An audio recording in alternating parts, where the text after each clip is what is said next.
Some of the most intelligent or noble-minded people often lack basic social skills or practical knowledge about everyday life, especially when they are young.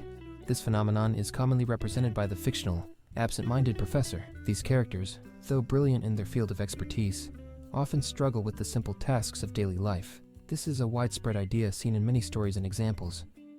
One of the earliest examples of this is Thales of Miletus, a Greek philosopher who was so caught up in his philosophical thoughts while gazing at the stars that he failed to notice the well in front of him and fell into it. The German philosopher Schopenhauer also noticed this tendency in geniuses. He observed that people with extraordinary minds often become disconnected from the practical realities of everyday life because they are preoccupied with bigger questions about the world and existence. Schopenhauer explains that geniuses view the world from a bird's-eye view. Instead of focusing on everyday concerns like gossip, small talk, or social etiquette, they are drawn to grand, overarching questions about life.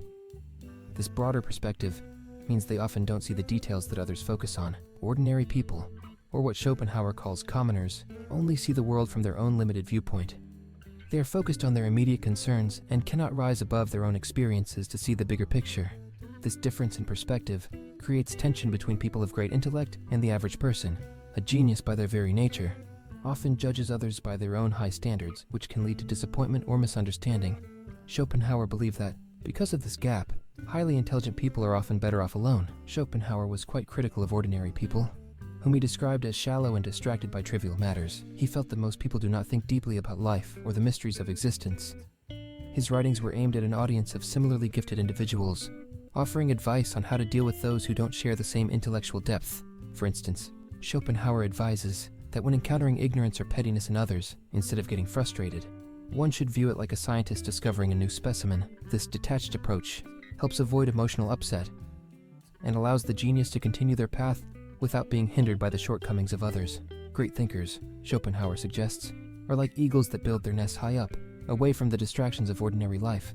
Not everyone can be a philosopher, poet, or scientist, and even fewer people can excel in these fields.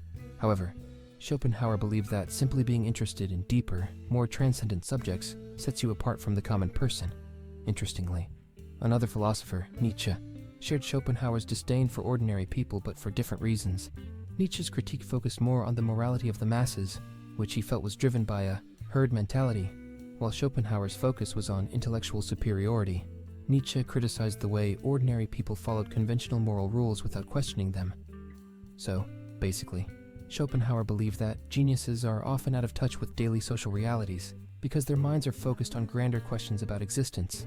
He saw this disconnect as a natural consequence of intellectual greatness and advised that those who think deeply should not let the limitations of others bother them.